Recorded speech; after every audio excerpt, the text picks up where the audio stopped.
everybody, and welcome back to Soul Studios. I'm your host, Soul, and today we're talking about fan fiction. Specifically, fan fiction that I wrote as a teen. A 13-year-old who thought she knew everything and could totally rewrite Lion King history like a pro. She was wrong.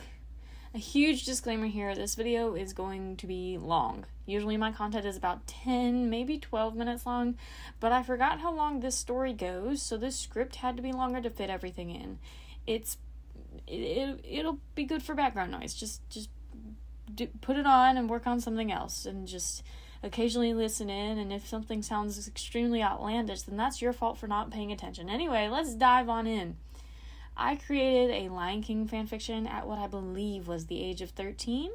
I was obsessed with Lion King 2 at the time, and definitely believed that the story could be more explored and expanded upon, and overall improved, because we all know there's 1,000 plot holes in the Lion King 2.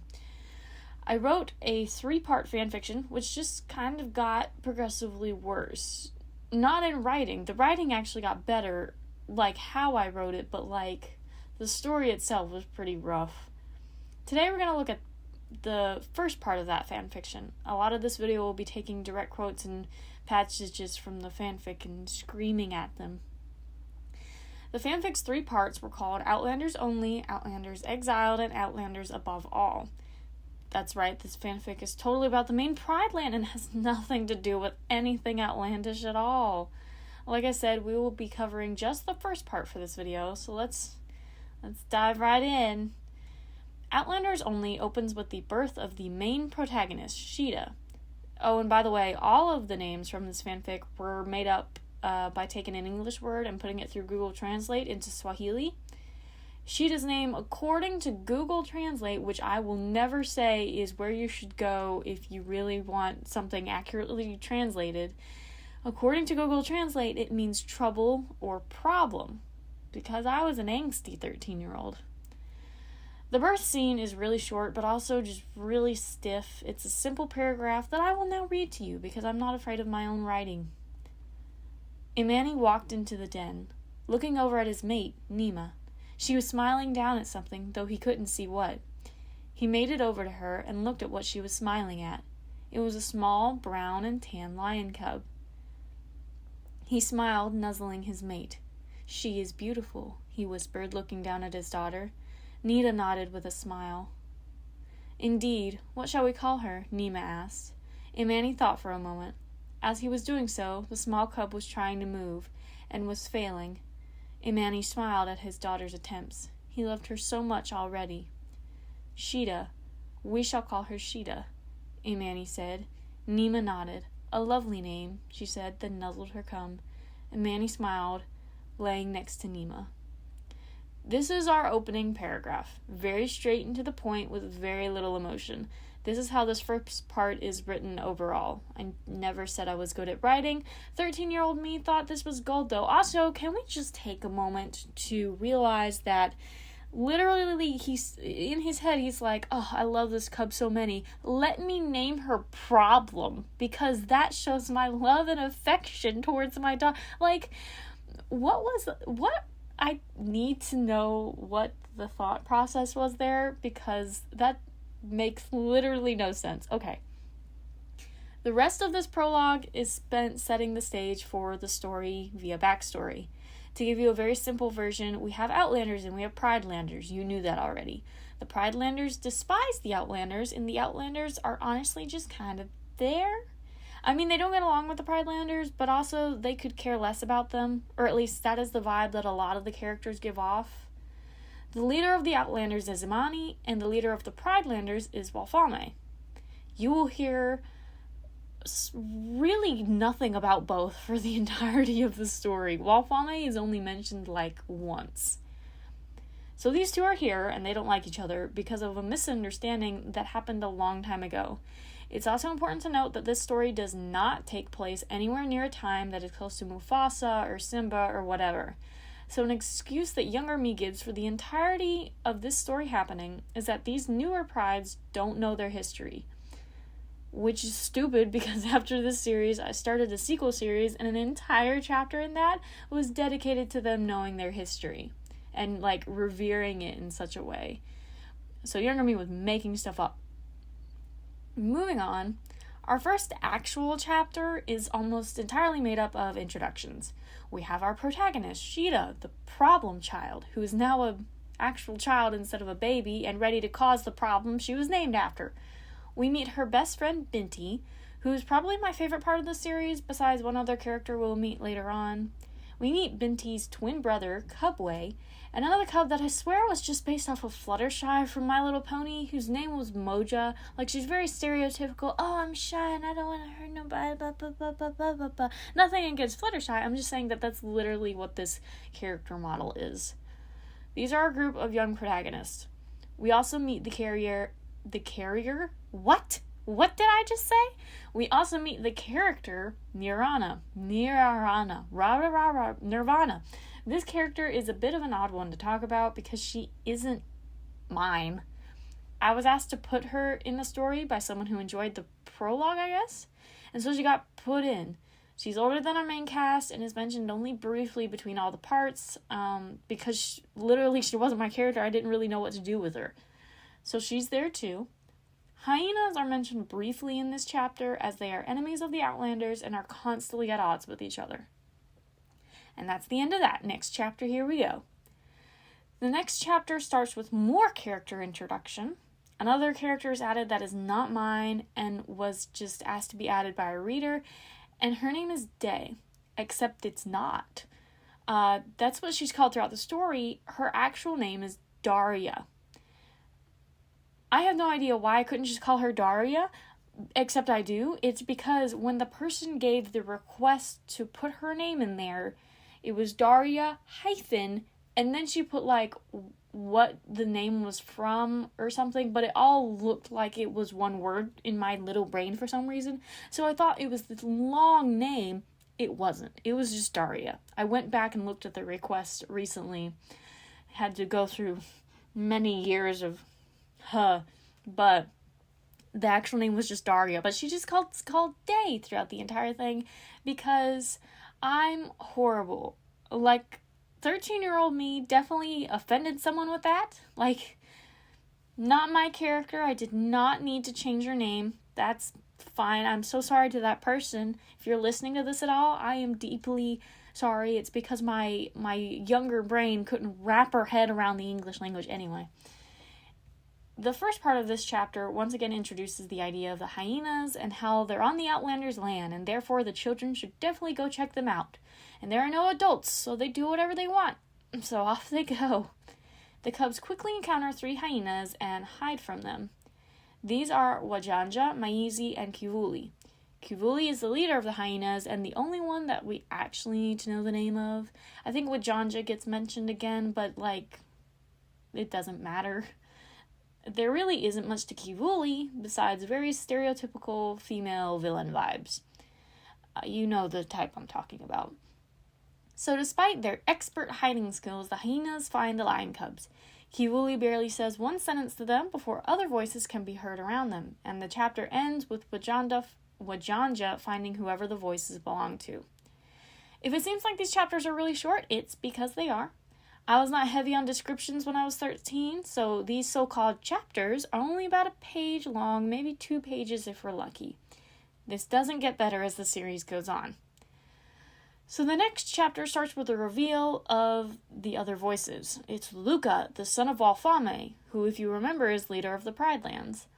While the hyenas are busy making fun of him in classic hyena style, because we can never take these characters seriously, another Pridelander cub comes up to Sheeta and her friends and tells them that Luca is just a diversion and that they need to follow her.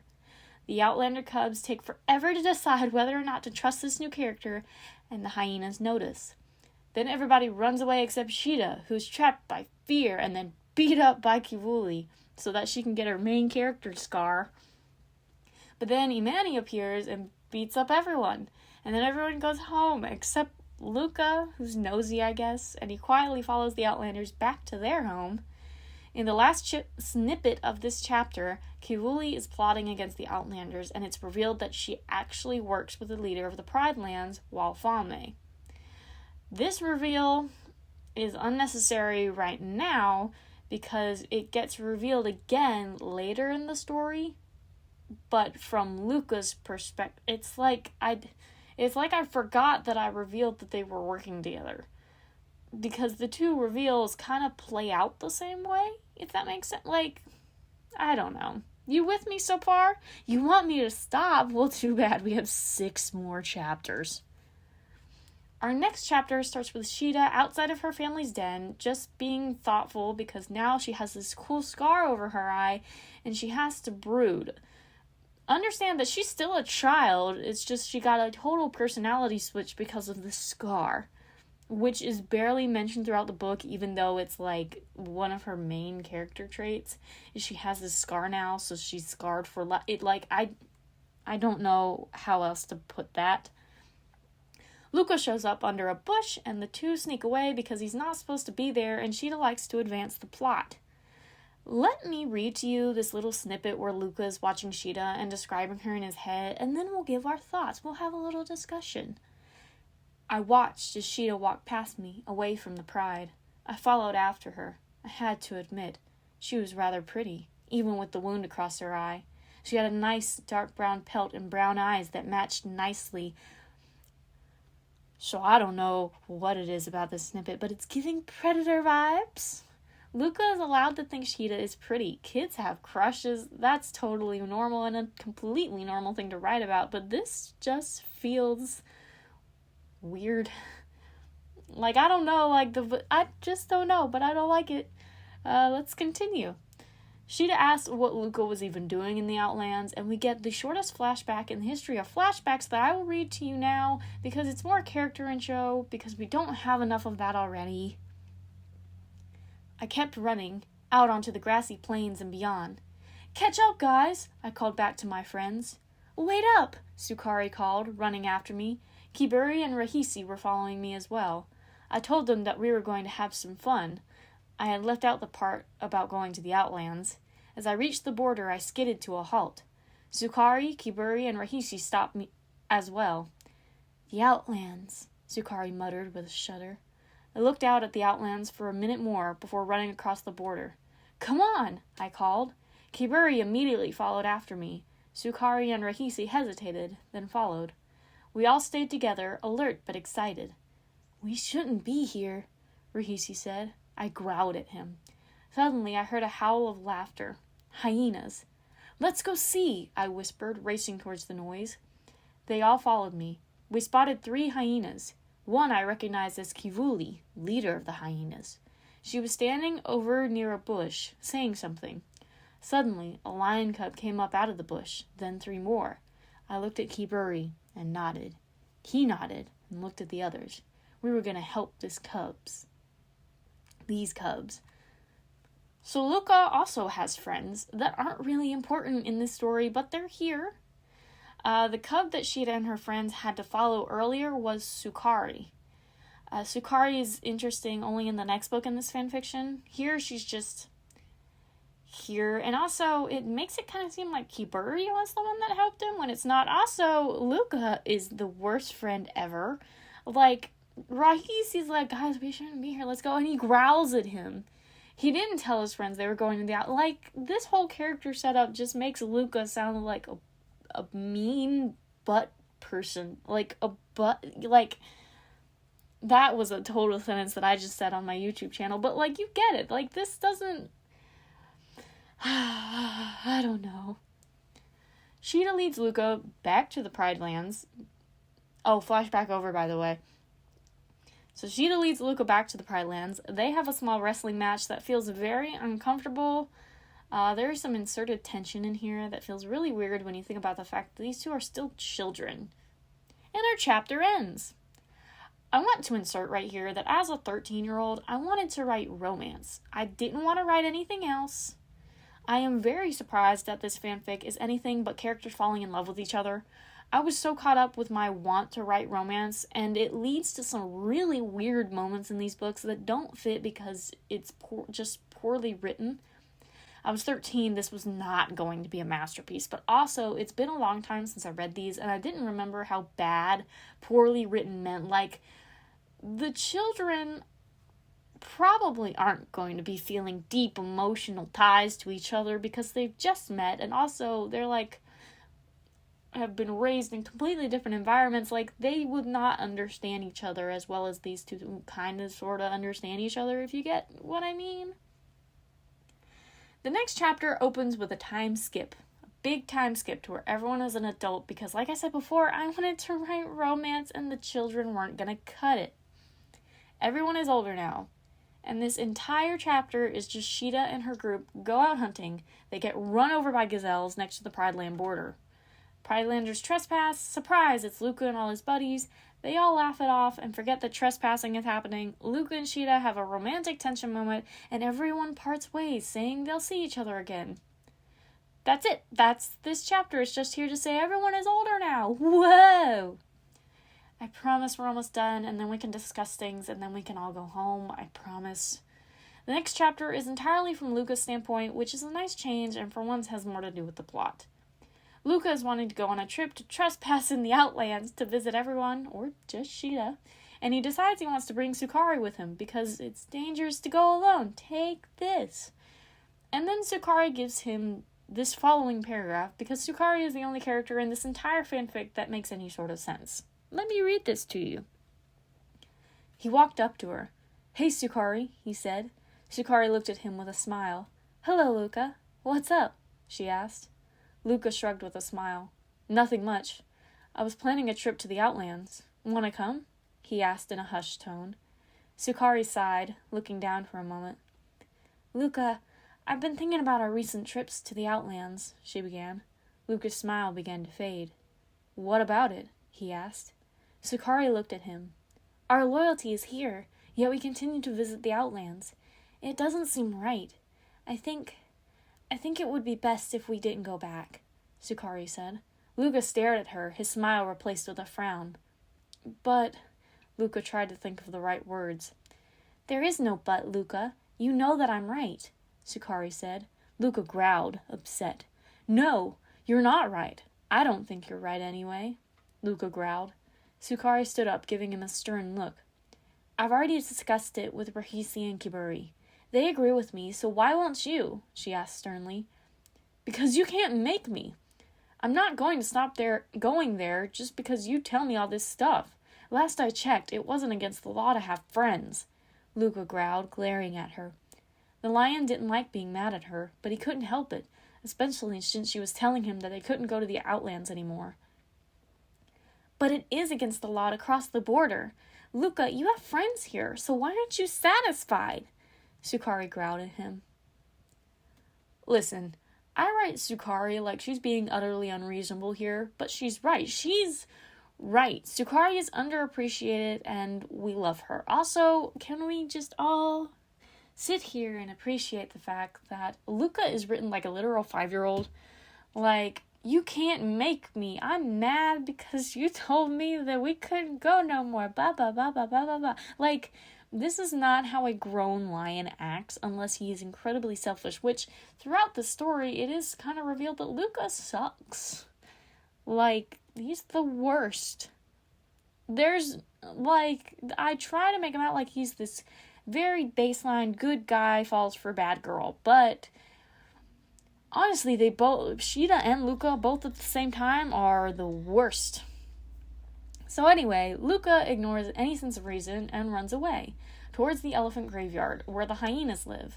But he doesn't go all the way there. He gets just far enough to see hyenas sneaking into the Pride Lands and decides to follow them, while they talk very openly about the fact that they are working with Wafame. The hyenas get to Pride Rock, still here a long time after Simba, ain't that neat, where they meet with Wafame. So this is where the second reveal, this is the whole second reveal that they're working with Wafame. The leader of the hyenas is with them. She asks Wafame what's going on, and Wafame's like, nothing much, and Kiwi's like, wanna go attack lions? And Wafame's like, sure, why not? And so that's that. They also give a reason that, the food is scarce, so we should attack the Outlands now, which doesn't make sense because it hasn't been mentioned for the rest of the story, for one. And two, if food was scarce for the Outlanders, it would also be scarce for the hyenas as well, since they live pretty much across the same territory. So this makes no sense. Luca has a small revelation about how he can't believe his father is evil, but then he accepts that anyway and runs away to warn the Outlanders. Also, this is the first time that we are interacting with Wafame. You think that if we are setting up this big reveal, we would spend time with him and set him up as, like, a good guy character, so that this would be deeper, you know? But instead, he's just there. He has barely been mentioned this entire time. Anyway, that ends that chapter. We're almost done, guys. Just a little bit more. I'm so sorry. So the next chapter starts with Luca racing into the Outlands, immediately finding Sheeta with her group of friends. I assume that he raced right into their, like, camp place, and no one noticed him, because that makes sense. He warns her about the oncoming attack. She says she'll let her father know, and then tells him to run back home, and he does. But it's revealed that Kivuli was watching the entire time and has set everything up right down to the conversation that she had with Wafame, which was entirely fake. It was fake. She's so smart. We get a small snippet of Kivuli telling her pack of hyenas that she had a way to get both the Pride Lands and Outlands, and that she needed cooperation from everyone. Yippee! And then she dismisses everyone except Maizi, Chefu, and Bora. The only name worth remembering here is Bora. Kivuli and Bora have a moment because apparently they were raised together and are supposed to have like a sisterly relationship, something that is never ever brought up again. Bora is questioning whether or not the lioness will do what they think she will, and Kivuli reassures her. The lioness they are referring to is Sheeta, but after reading this, it could literally be anyone. They could pull up with Zira from The Lion King 2, and I wouldn't be surprised. They don't, but it actually might have made for a better story if they did. The next chapter starts 2 weeks later, and the hyenas haven't attacked, and Sheeta's mad at Luca because how dare he lie to her. Imani had yelled at her for lying, and she didn't like that. Sheeta goes hunting by herself so that she can quit brooding. She takes down a gazelle, and Binti shows up and tells her that she did a good job. She then questions Sheeta on why she's upset, and Sheeta tells her that Luca lied to her. I'll just read out the scene because if I have to put up with whiny Sheeta, then you do too. Binti watched her head tilted slightly. "Alright, spill. Why are you angry?" she asked as she fell into step beside Sheeta. Sheeta stopped walking and glanced at her friend. She dropped the gazelle and sighed. "Luca lied to me," she said, looking down at the dirt. "About what?" Binti asked. "About the hyenas. He told me that they were going to attack, but they didn't," Sheeta said. "So? He probably did it by accident. It's not a big deal," she said. Sheeta looked at Binti, anger in her eyes. "It is a big deal. I was embarrassed in front of the whole pride," she yelled at the other lioness. Binti growled at her. "It's your fault for trusting him. He's a Pride Lander. What do you expect?" she said. Sheeta took a step toward Binti. "He was a friend. I trusted him." Sheeta growled at her. Luca was more than just a simple Pride Lander. "And yet, he lied to you. He doesn't sound like a very good friend," Binti said. Sheeta stared at the lioness, bewildered. "You speak as if you've never met him," Sheeta growled. Binti rolled her eyes. "I met him. I met all of them, and I thought we could be friends. But did you notice that every time they visited, fewer of them came until it was only Luca? Look, Sheeta, let's face it. The others began to figure out that Luca wasn't visiting just to make friends. And us Outlanders began to see that you weren't hanging around him just to be friends. You and Luca may want to make this work, but the rest of us see the truth. Outlanders and Pridelanders are not meant to be friends. The borders are there for a reason," Binti said. Sheeta stared at her. This was not the Binti she knew. The Binti she knew would support her and be there for her, even if the reason was stupid. Binti was giving her a hard stare, as if she was waiting for a reply. Sheeta blinked and sighed. "Look, you may not see it as a big deal, but I do. And it appears that we both have changed a little. So why don't you go back to the Pride and leave me be," she said before walking away. So, yeah, that was something. It's like she goes from being angry about Luca, but then won't take any criticism about Luca. Yeah. She walks away and bumps into Luca, who she gets mad at. He apologizes for accidentally lying to her, and she has a huge blow up about how she wants to be friends, but they can't be friends because her old friends are mad at her, and they're from different worlds. And then before Luca can say anything, she runs away. The only thing I'm getting here is that Sheeta just can't handle any sort of confrontation. Yeah. So she runs away and is met with Kivuli, who tells her that she wants to make a deal. Sheeta listens to her because she's upset and edgy, and Kivuli says she wants to invade the Outlanders, and she admits this outright, but says she will not kill Sheeta's family or friends if she helps her. And Sheeta agrees to this and asks her what she wants to know and how she wants to know, and we're supposed to be rooting for this character. End of chapter. On to the last one. We're almost there. So the next chapter starts with brooding Sheeta. She's been avoiding her friends and family because she feels bad for making a deal with the murderous hyena. I cannot feel bad for her. She willingly made the choice to make the deal with the murderous hyena. Then the hyenas and Pridelanders show up. Let it be known, Wafame literally isn't mentioned here. I'm pretty sure. It's been a minute since I wrote this script, but I'm pretty sure Wafame just straight up isn't mentioned. So they show up, and Kivuli demands the territory, and Imani says no, and the battle begins, and oh my god, I just want to be done with the story. To cut a long story short, Kivuli fights Sheeta. Sheeta kills Kivuli. Very quickly, might I add. Sheeta bumps into Luca mid-battle, because despite his supposed affection for her, he still needs to fight, I guess. Luca refuses to harm her. Not everyone else, just her, and pleads with her to quit trying to fight him. Sheeta fights him anyway, and brings him to the brink of death. Then he confesses his love to her, and this makes her stop trying to kill him, even though he's gonna die anyway, because she's just attacked him over and over, and he has done nothing to defend himself. So he's, really beat up right now. She catches Sukari's eye. Remember Sukari? If you remember anyone, remember Sukari. For no reason either, she's just the best. Before running away, far, far away. And that's it. That is the end. That is where this story leaves off. Sheeta just leaves this entire battle for her home mid-battle and her friends and her family, and she just leaves. There's a little end part where Sheeta runs into Bora, and Bora asks her to become the leader of the hyenas because Sheeta killed Kivuli, and I guess Bora didn't want to lead things herself. Sheeta accepts it, and that's it. That felt very long. So in conclusion, what do I think of this? What do I think of my 13-year-old attempt at fanfiction? I think I was 13, and I was throwing something together because I had characters, and I wanted to write something.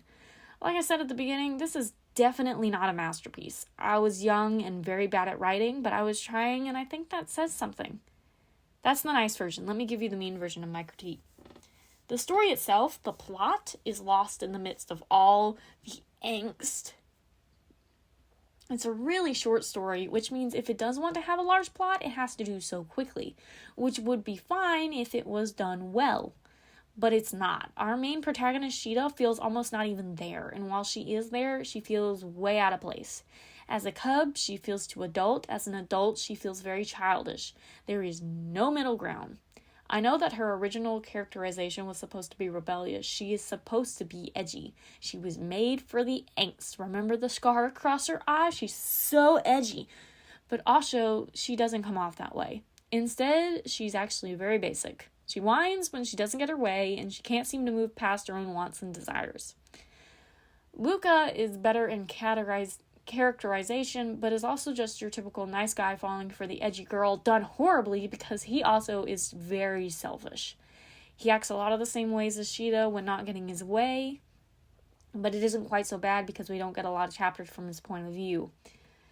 It's still there, though. It's like he's very I want this to happen, and if this doesn't happen, I'm going to cry about it.